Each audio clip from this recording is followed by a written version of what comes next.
Charlotte just crossed 9,000 active homes for sale, but prices haven't collapsed. And that's exactly what makes this moment so dangerous to misread. I've been in this market for close to 12 years, and today I am breaking down all eight signals that the market is changing gears as we speak. So picture Charlotte's market 2 years ago. A seller lists on Friday. By Sunday afternoon, they've gotten 7 offers. 3 of them waived every contingency. At least 2 of them were 6 figures over asking price. That was the default outcome, the very definition of a seller's market. That's not what the data is currently showing today. Active listings in the Charlotte Metro are at the highest level in nearly a decade. It all started in late 2025 when we reached over 10,000 active listings. And now we're seeing over 9,000. We went from buyers competing over a handful of options in any given neighborhood to buyers scrolling through pages of choices and taking the whole weekend to think it over. If you're buying right now, you've got time. You can schedule a second showing. You can sleep on it. You can come back on a Monday without watching a deal disappear under you. You can see how the house looks in better light, all the good stuff and the bad. That shift from urgency to options is the engine behind every change we're going to talk about today. And when we get to what builders are doing in the suburbs right now, the supply picture gets even more interesting. Resale sellers especially need to hear that part. But I still have more to say about the inventory. When months of supply climb, urgency drops. When urgency drops, power shifts. That's the first major signal. Very basic stuff that you should know, especially if you're a first-time buyer. But the inventory number only tells you how many homes are out there. What matters next is how long they're actually sitting and what that silence means for your negotiating position. Walk into an open house today and look at the listing sheet. Specifically, look how long that home's been on the market, because that number tells you something the list price never will. It tells you how much room you've got to have a real conversation. Homes that used to sell in under 3 weeks are now sitting for well over a month. In some segments, considerably longer. When a home has been sitting on the market for 60 days, the seller knows it and the buyer knows it also. The ball is in the buyer's court. That's when inspection repairs become way more possible. Closing cost credits come into play.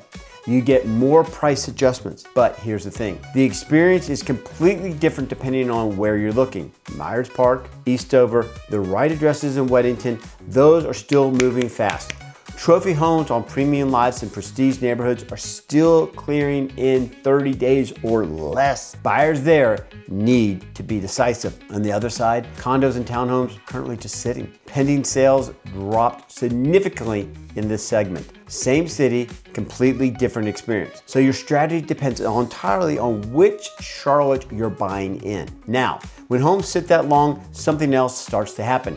Sellers start cutting.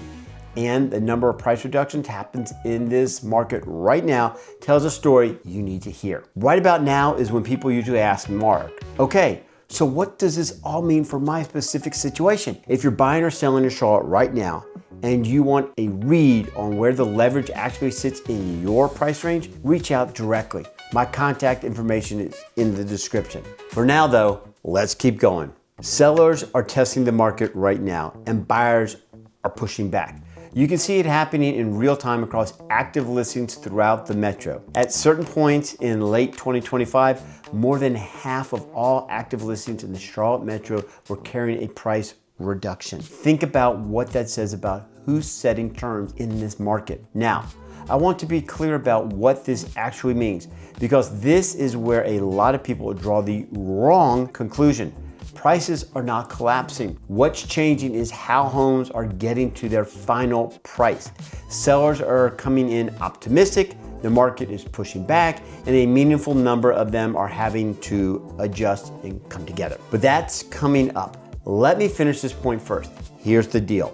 When a home drops its price after sitting on the market for 30 days, it loses momentum and the buyer starts wondering what's wrong with it. It's like a huge neon sign right on the top says, "For sale, 1." That's why the seller who priced right on day 1 are the ones who actually are getting to the closing. The sellers who didn't aren't paying for it first time in and eventually in the dollars, thousands, to be in repair, direct credits, or price adjustments.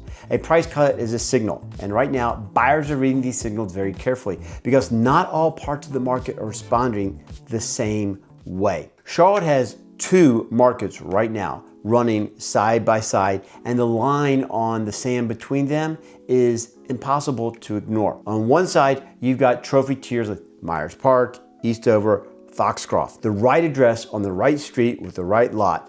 Those are still functioning in a seller's environment. Values in Myers Park have continued to move upward meaningfully year over year. Buyers' competition is real.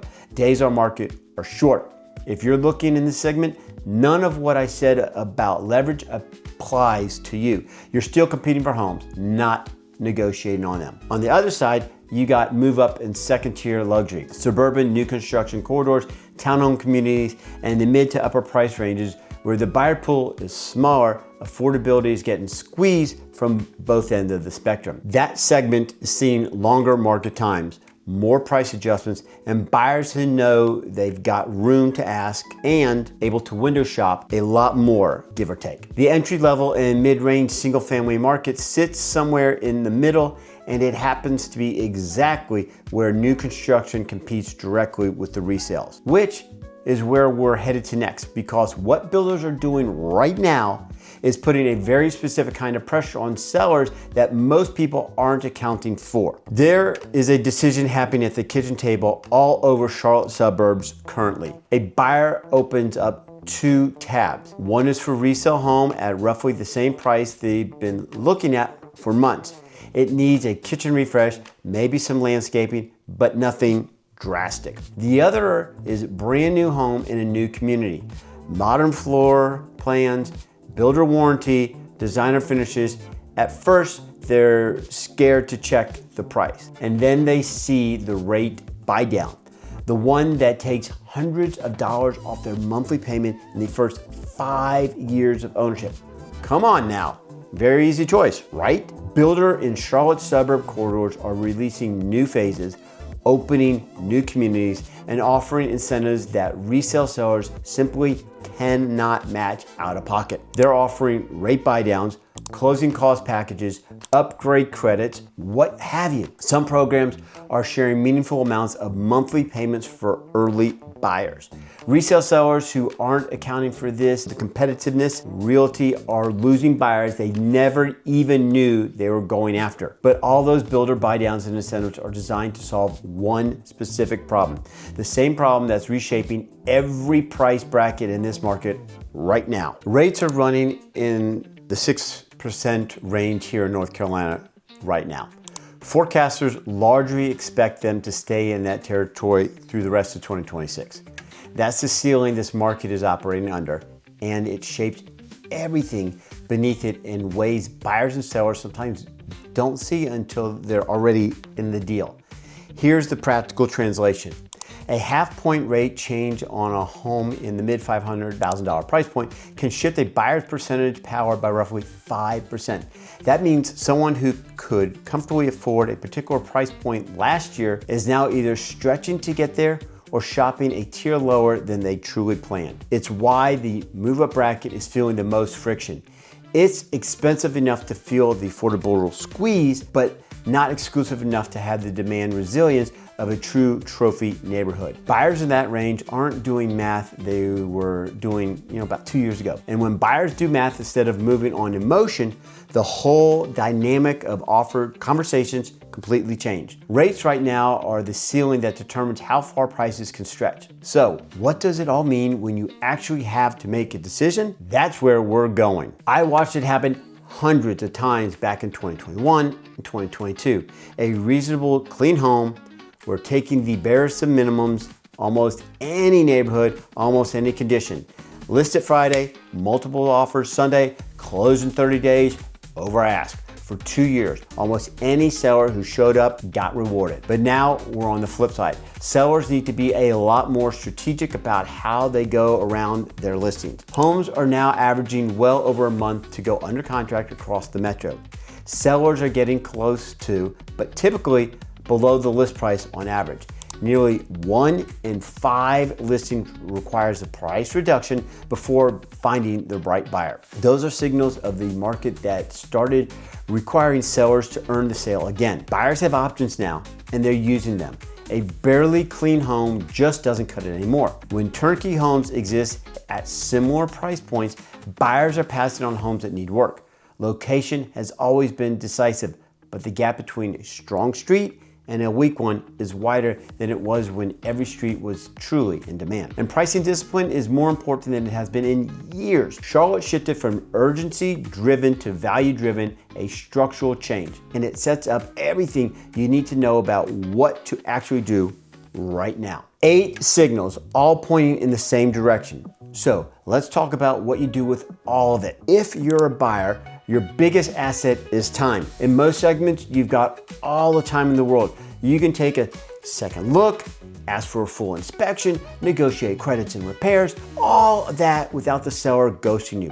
And in the condo and townhome market, especially in the suburban mid to upper ranges, sellers are negotiating in ways there simply weren't a few years back. Use that leverage to your advantage, but be clear-eyed about what it applies.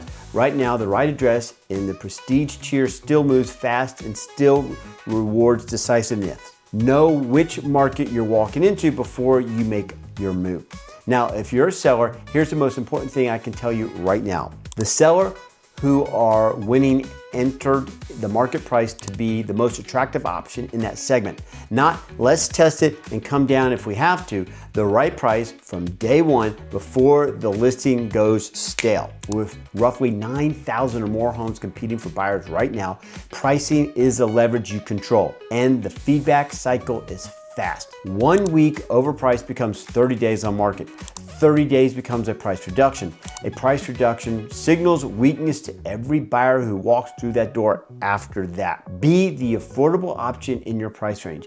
Be realistic. Price aggressively from day one and let the market respond. That is what's working right now. I might feel bad to settle for a lower price, but will it feel worse to see your listing collecting dust and going down, down, down?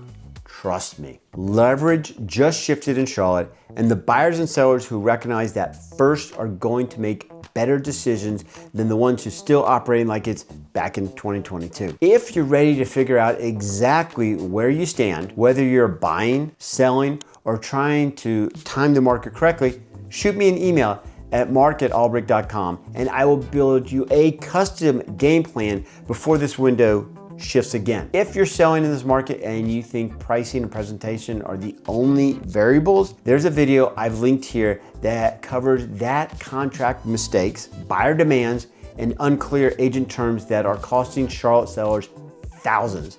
Don't put your home on the market until you've watched it. All right, thank you for watching, and I'll see you in the next one.